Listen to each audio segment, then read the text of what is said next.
Hello friends, I am a teacher of mathematics. आइए start कर रहे हैं हमारा next topic, solve the system of linear equations in 2 and 3 variables. तो ये जो हमारा टॉपिक है ये मोस्ट इंपोर्टेंट टॉपिक है आपका मैट्रिसेस का, और इसमें से आपका एक 6 मार्क्स का क्वेश्चन एग्जाम में आस्क किया जाता है, पूछा जाता है आपसे। तो ये टॉपिक आपको बहुत ध्यान से समझना है और करना भी है, इसकी प्रैक्टिस भी आपको करनी है। तो देखिए हमारे जो सॉल्यूशन होते हैं जो हमारी जो भी इक्वेशन इस टाइप की होती है, देखिए 2 वेरिएबल में है हमारी equations, 5x - 7y = 2, 7x - 5y = 3। देखिए यहाँ पर 2 वेरिएबल्स का यूज हुआ है, x और y का।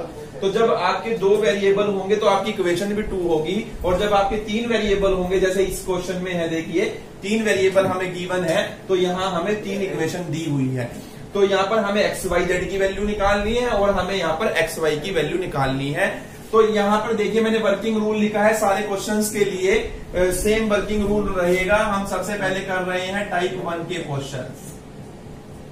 टाइप 1 के क्वेश्चन का मीन्स है कि जिसमें हमारा देखिए हमारी जो ये सिस्टम ऑफ इक्वेशंस होता है, यानी ये इक्वेशंस दी होती है, इसके 3 तरह के सोल्यूशन हो सकते हैं, 3 टाइप के सोल्यूशन हो सकते हैं।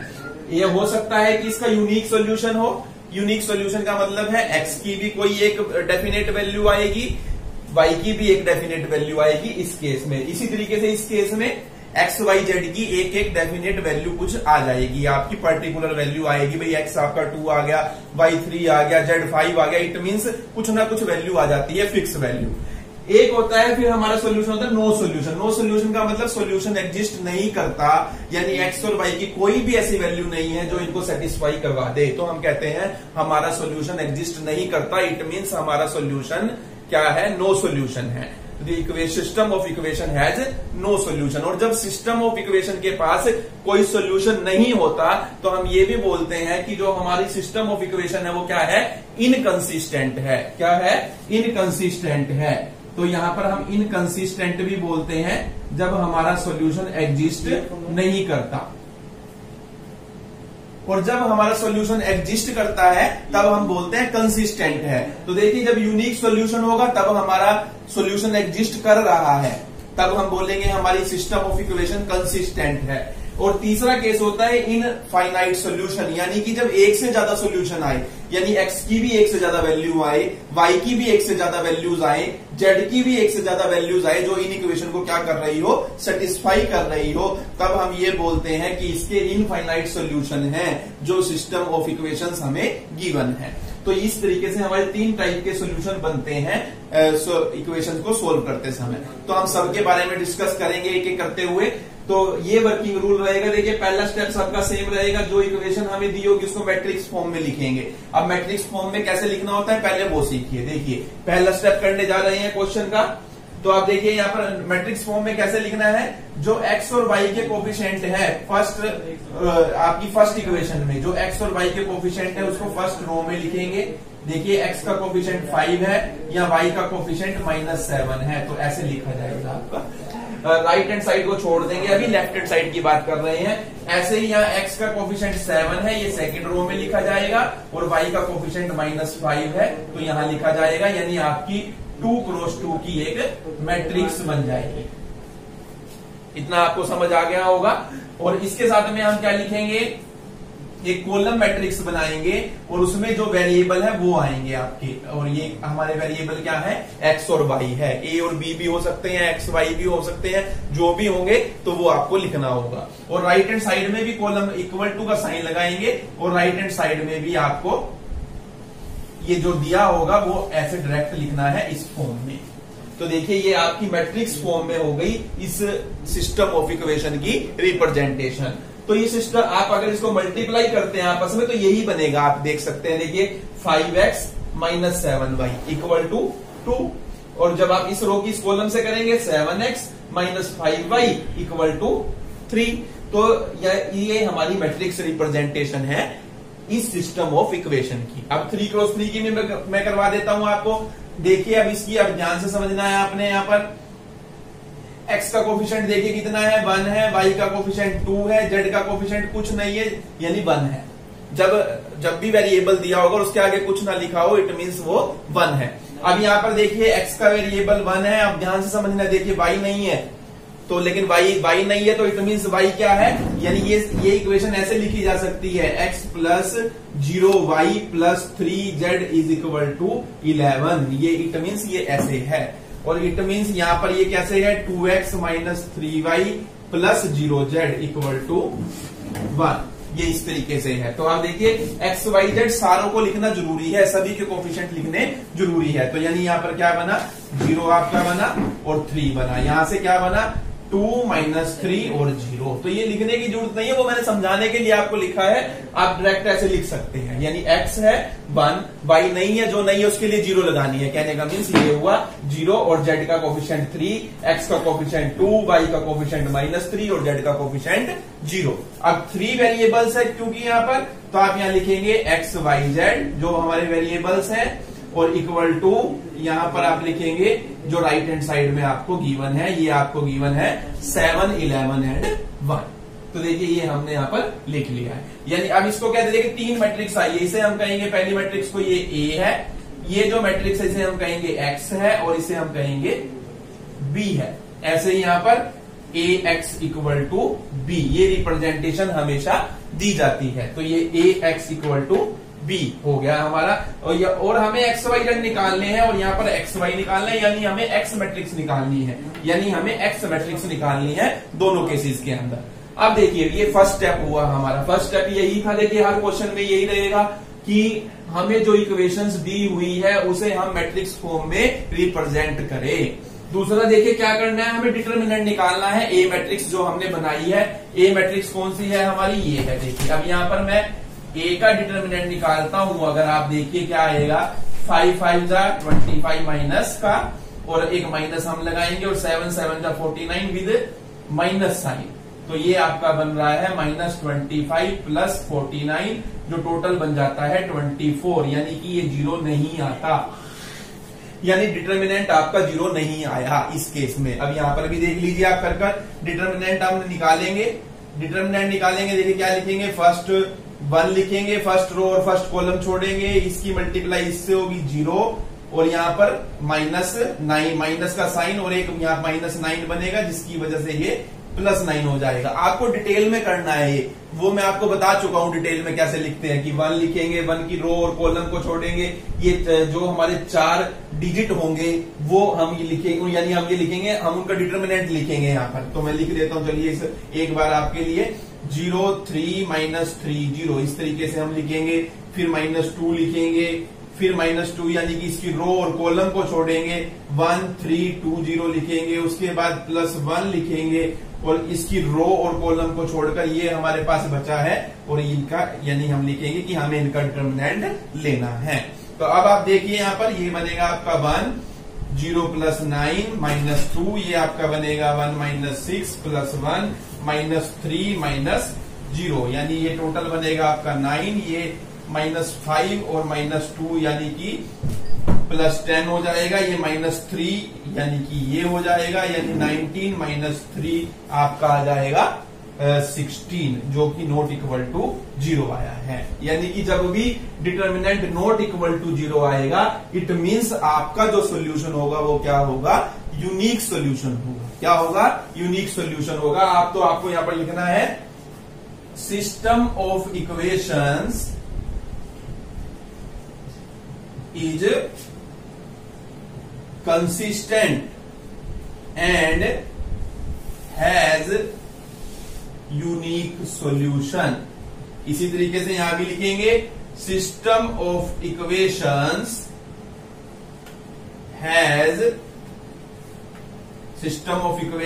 Is consistent and has unique solution।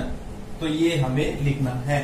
तो इस तरीके से ये हमारा देखिए पहला स्टेप किया हमने, मैट्रिक्स फॉर्म में लिखेंगे। ये 2 × 2 का मैं करवा रहा हूं, और इधर आपको 3 × 3 का मैं करवा रहा हूं एग्जाम्पल। तो ये 2 एग्जाम्पल मैं आपको साइमल्टेनियसली करवा रहा हूं। तो वर्किंग रूल सबके अंदर बिल्कुल सेम है। तो देखिए 2 स्टेप हुए हैं हमारे। डिटर्मिनेंट निकालने से पहले देखिए आपको ए मैट्रिक्स लिखनी है, ये पूरी की पूरी मैंने नहीं लिखी, आपको लिखनी है, लेकिन आपको पूरा का पूरा जो क्वेश्चन है वो तरीके से करना है, स्टेप बाय स्टेप करना है। यानी इसके बाद आप लिखेंगे A is equal to this matrix, then determinant A ये होगा, आप ऐसा कर कर दिखाएंगे उसे। उसके बाद देखिए अब आपको यहां पर देखिए यूनिक सॉल्यूशन जब भी होगा तो हमारा जो सॉल्यूशन होगा वो x is equal to A inverse into B से निकलेगा।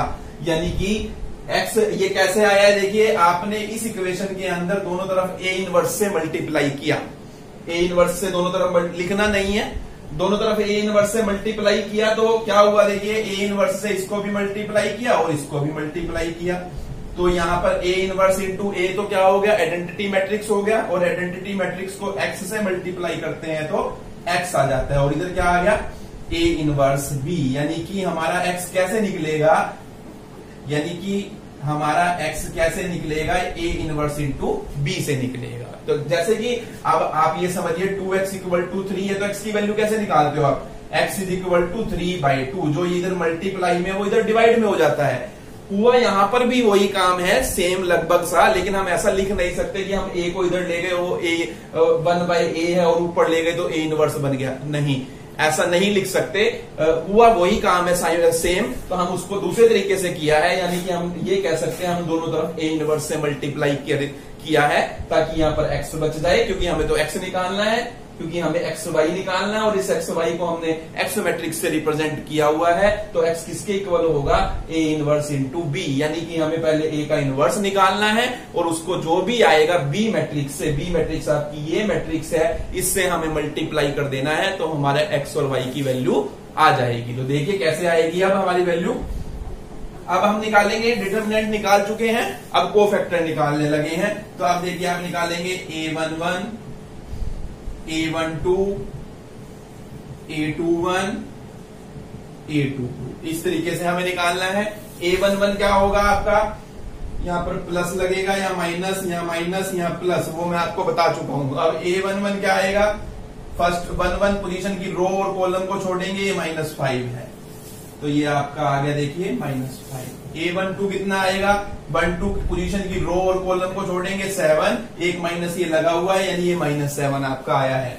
A21 ये पोजीशन है, इसकी रो और कॉलम को छोड़ेंगे -7, एक माइनस पहले से बाहर लगा हुआ है, ये आपका बन जाएगा +7। और A22 आपका क्या आएगा, 22 वाली रो और कॉलम को छोड़ेंगे, ये 5 प्लस का 5 आपका आएगा। तो ये हमारे क्या आए हैं, कोफैक्टर आए हैं इसके। फिर क्या निकलेगा हमारा, एडजॉइंट।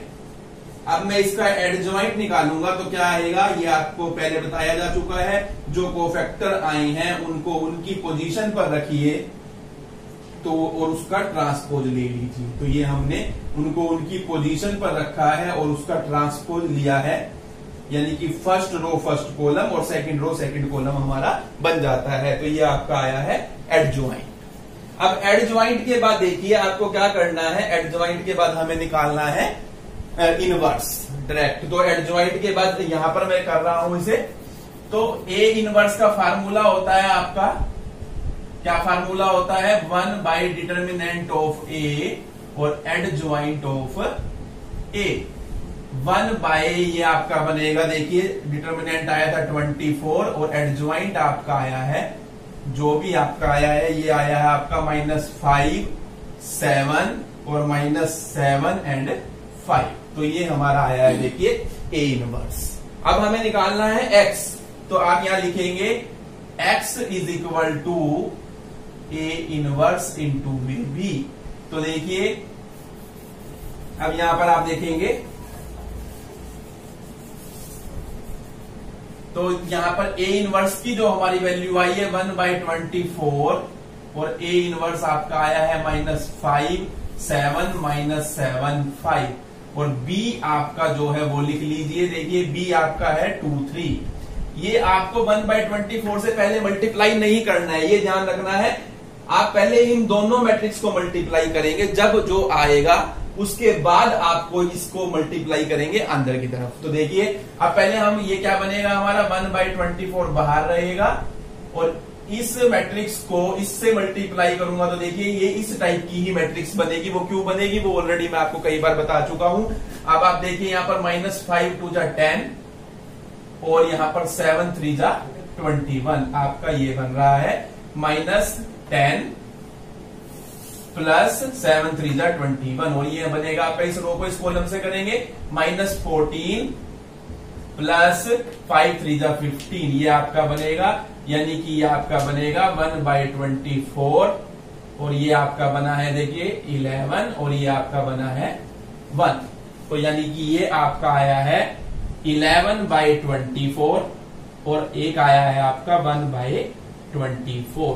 तो यानी ये x की वैल्यू आई है और ये आपकी y की वैल्यू आई है। Means x is equal to 11/24 and y is equal to 1/24। तो this is the solution of this system of equation. तो ये आपका इस इक्वेशन, इस सिस्टम ऑफ इक्वेशन का क्या आया है, सॉल्यूशन आया है। तो बड़ा सिंपल सा है, सारी चीजें आपने ऑलरेडी की हुई है। डिटरमिनेंट कैसे निकालना है, कोफैक्टर कैसे निकालने हैं, इनवर्स कैसे निकालना है, बस एक ये स्टेप आपका बड़ा है कि x is equal to a inverse b लिखकर a इनवर्स जो आया उसको b से मल्टीप्लाई करना होता है और ये मैट्रिक्स फॉर्म में इसको ऐसे रिप्रेजेंट करना होता है। तो ये 2 स्टेप आपके बड़े हैं, बाकी बीच वाले स्टेप आपके पुराने ही हैं और ये आपको करने ऑलरेडी आते हैं। तो वो हमने किए हैं और उससे हमारे यहाँ पर देखिए x और y की वैल्यू आ गई है। x की वैल्यू आपकी 11/24 आई है और y की वैल्यू कितनी आई है आपकी 1/24 आई है। अब आप ये वैल्यू देखिए, अब आपका आंसर ठीक आया है या नहीं आया आप ये भी चेक कर सकते हैं। आप किसी भी एक इक्वेशन में रखकर देख लीजिए x और y की वैल्यू, वो इक्वेशन सेटिस्फाई हो जाएगी and left hand side right hand side के इक्वल आनी चाहिए। आप इसके अंदर रखकर देख सकते हैं। देखेंगे तो देखिए मैं रखकर भी दिखा देता हूं। जैसे ये हमारा है 5x - 7y, तो 5x की जगह आप 11/24 लिखेंगे, -7y की जगह 1/24 लिखेंगे, ये आपका बनेगा 55/24, ये बनेगा 7/24। 24 आपका एलसीएम आएगा 55 - 7, देखिए 55 - 7 48 होता है। 24 यानी 24 2 जा 48, यानी कि 5x - 7y is equal to 2। आप इसमें भी रखकर देख सकते हैं, left hand side right hand side के इक्वल आएगी। तो अगर आपका आंसर चेक करना चाहते हैं तो वो यहां रखकर कर सकते हैं। तो बहुत इजी मेथड है। तो इस तरीके से हमें ये करना होता है, लेकिन बहुत इंपॉर्टेंट मेथड है। आप देखिए नेक्स्ट हम चल रहे हैं 3x3 वाला जो क्वेश्चन हम कर रहे हैं, 3x3 की सिस्टम ऑफ इक्वेशंस, जिसमें 3 वेरिएबल्स हमें गिवन है और वो हमारी 3x3 की मैट्रिक्स में कन्वर्ट हो गया है। तो देखिए सारे के सारे स्टेप सेम रहेंगे। ये आप इतना तो कर चुके हैं यहां तक का। अब यहां पर भी आप फिर लिखेंगे x is equal to a inverse b। अब आपने क्या करना है, कोफैक्टर्स निकालने हैं। a11 निकालना है, a12 निकालना है, a13 निकालना है, a21 निकालना है, a22 निकालना है, a23 निकालना है, a31, a32, a33।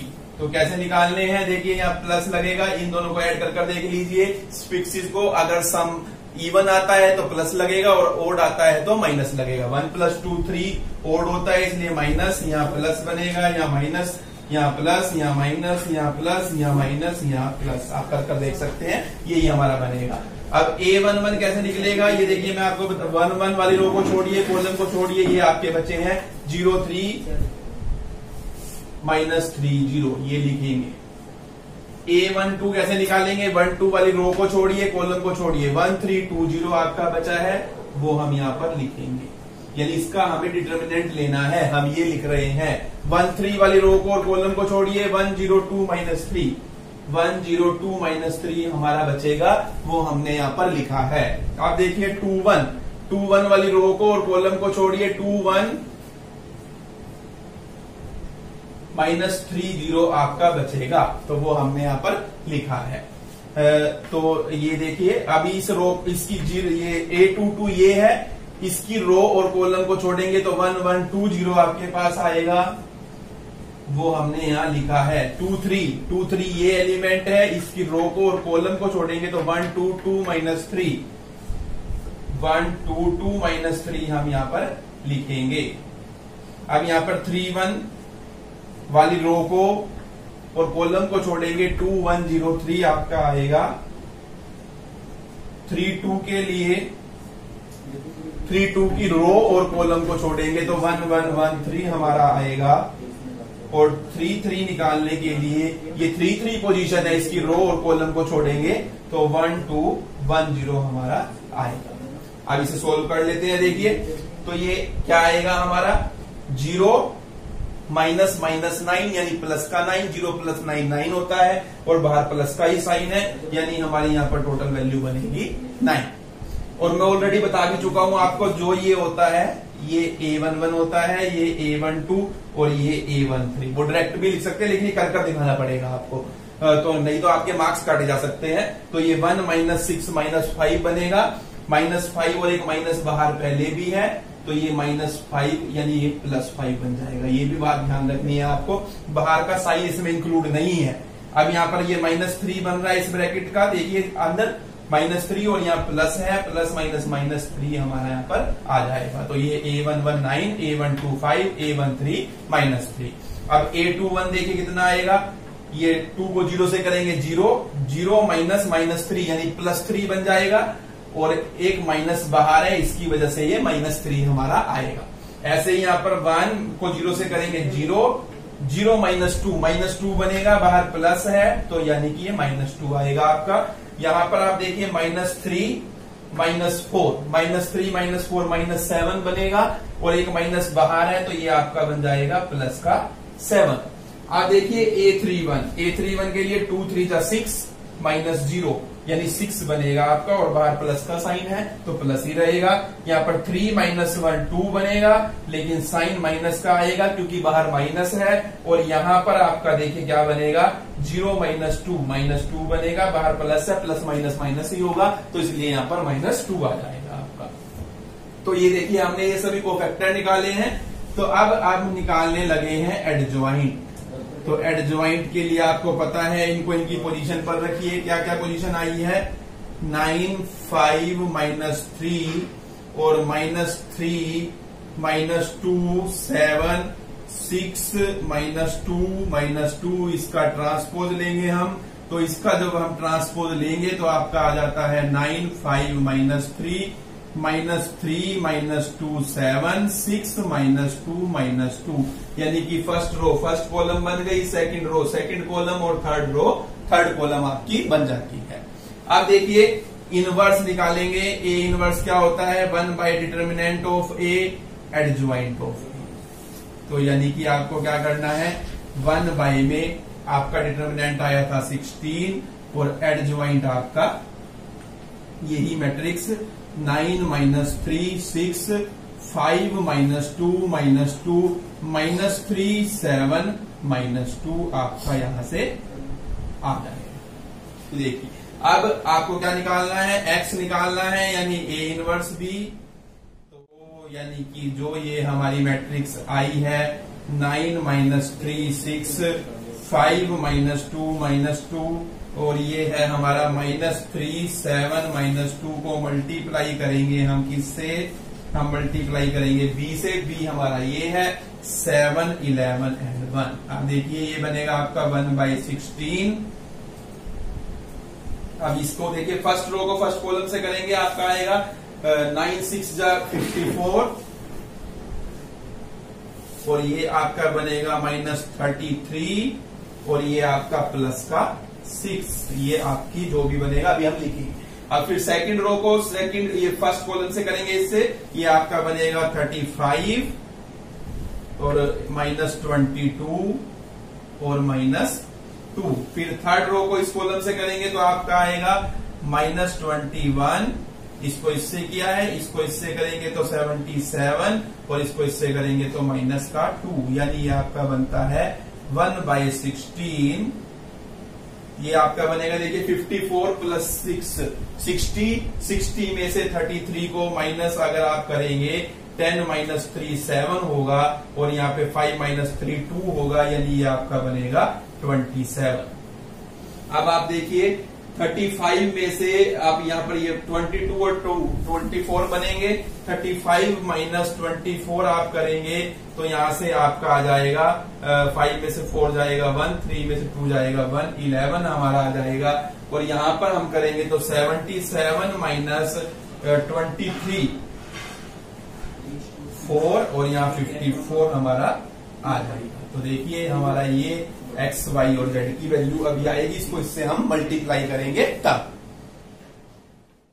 देखिए यहाँ पर थोड़ी सी मुझसे मिस्टेक हुई है, वो अब उसकी वजह से थोड़ा यहाँ पर क्वेश्चन का जो आंसर है वो गलत आ रहा है, वो मैं आपको बता देता हूँ। तो उसको थोड़ा चेंज कर लेंगे, बाकी सारे के सारे बिल्कुल ठीक है, मैं इसको रब नहीं कर रहा हूँ। तो देखिए यहाँ पर देखिए 1 को 0 से मल्टीप्लाई करेंगे तो 0 आना था, देखिए मैंने 1 लिख दिया, ये आपसे भी हो सकती है मिस्टेक। तो अब यहाँ पर देखिए ये बनेगा हमारे पास -6 और ये -2, यानी यहाँ पर प्लस का 12 आपके पास आएगा। और ये 21 माइनस 3 बनेगा, 21 माइनस 3 यानी कि यहाँ पर आपका 18 बनेगा। तो एक छोटी सी मिस्टेक आपका यहाँ पर हुई है, इसको मैंने करेक्ट कर दिया है, ध्यान देंगे आप।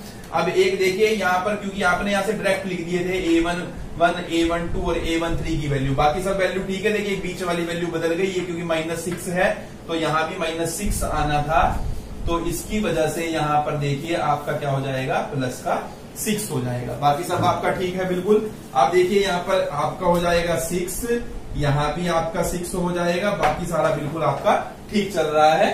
अब यहाँ भी हमारा 6 हो जाएगा और यहाँ हमारा हो जाएगा 18, यहाँ भी 18 और यहाँ हमारा हो जाएगा 6। ये देखिए 9, 6 माइनस 3 माइनस 2 7, बाकी बिल्कुल ठीक है हमारा, कुछ भी मिस्टेक नहीं है। अब इसकी वजह से अब थोड़ा चेंज होगा। देखिए अब 9 7 जो बनेगा हमारा वो बनेगा 63, ये 63 बनेगा, ये 33 प्लस 6 बाकी ठीक है।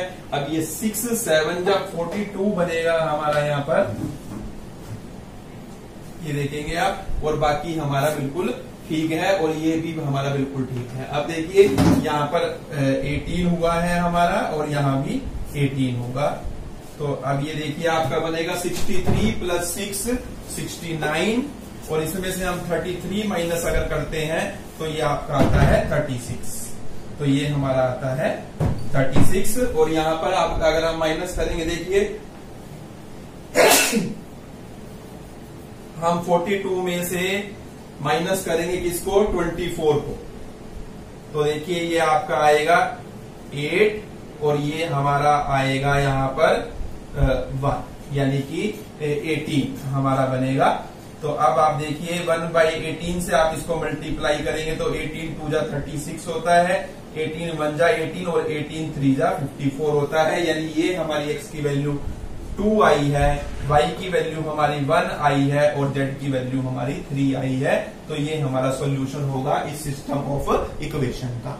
अब आप रखकर भी देख सकते हैं, देखिए x को 2 रखिए, यहाँ 2 रखूंगा, y को 1 रखूंगा तो 1 इंटू 2 2, यानी 2 ये था, ये 2 है, और ये 1 की वजह से 1 इंटू 2 2 बनेगा, यानी 2 प्लस 2 4, और z की वैल्यू 3 आई है, 4 प्लस 3 7। ये सेटिस्फाई हो रही है आपकी, इट मीन्स आपका सॉल्यूशन बिल्कुल ठीक है। तो ये थोड़ी सी मुझसे मिस्टेक हो गई थी, बाकी प्रोसेस आपकी बिल्कुल ठीक चल रही है, बिल्कुल सही क्वेश्चन किया है हमने। तो इस तरीके से हमें ये करना है। तो जब भी, यानी कि जो भी अभी अगले जो 2 टाइप के हम क्वेश्चन करेंगे वो भी बिल्कुल सेम तरीके से होंगे, थोड़ा सा चेंज होगा, यहां तक तो बिल्कुल सेम होंगे, उसके बाद थोड़ा सा करने का प्रोसीजर हमारा बदलेगा क्वेश्चंस को। तो मैंने आपको 2 वेरिएबल्स का भी करवाया है और 3 वेरिएबल्स का भी करवाया है कि किस तरीके से क्वेश्चन किया जाता है।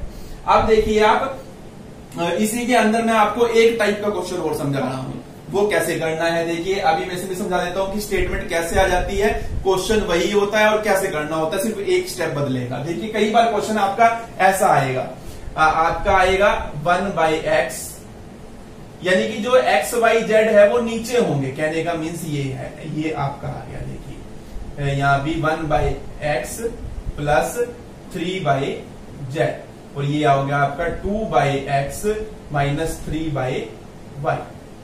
तो बाकी सारा क्वेश्चन बिल्कुल सेम है। देखिए आपने क्या करना है, x y z के कोफिशिएंट जो ऊपर वाले हैं वो लिखने हैं 1 2 1 1 2 1, x का 1, y है नहीं तो 0, z का 3, ये देखिए x का 2, y का -3, z नहीं है 0, और यहां पर सिर्फ आपका क्या आ जाएगा 1/x 1/y और 1/z। जेड आ जाएगा। एक्स वाई जेड की बजाय क्या आ जाएगा, 1/x 1/y 1/z। और आप इसको एक्स वैल्यू दोगे, एक्स नाम दोगे इसे, और इक्वल टू बी। अब देखिए सारा क्वेश्चन बिल्कुल सेम प्रोसीजर से होगा, बस लेकिन अब ये आंसर जो आया है, देखिए हमें एक्स वाई जेड की वैल्यू निकालनी है, लेकिन ये किसकी वैल्यू आई है, अब यहाँ पर ये इसकी वैल्यू आती है। देखिए ये क्या है, 1/x, यानी 1/x की वैल्यू आपकी आई है 2, 1/y की वैल्यू आपकी आई है 1, और 1/z की वैल्यू आई है आपकी 3। अब क्रॉस मल्टीप्लाई करके आप x की वैल्यू निकाल लीजिए। क्रॉस मल्टीप्लाई करूंगा तो 2x equal to 1 means x is equal to 1/2। y की वैल्यू 1 ही आ जाएगी, क्रॉस मल्टीप्लाई करोगे, z की वैल्यू आपकी कितनी आ जाएगी, 1/3। तो हमारा सॉल्यूशन ये बनेगा। तो इस टाइप से भी हमारा क्वेश्चन आ सकता है। क्वेश्चन वही है, सिर्फ जानबूझकर वो कंफ्यूज करने के लिए आपको ऐसे दे देता है इस तरीके से। तो आपको कैसे करना है, तरीका बिल्कुल सेम करना है, सिर्फ एक स्टेप ये लास्ट में देखिए बदला है, और यहाँ पर थोड़ा सी चेंज हुआ है कि एक्स वाई जेड की बजाय हम क्या लिखेंगे, 1/x 1/y और 1/z लिखेंगे। ऐसा ही वहां भी हो सकता है, बिल्कुल सेम तरीके से आप इसको कर सकते हैं।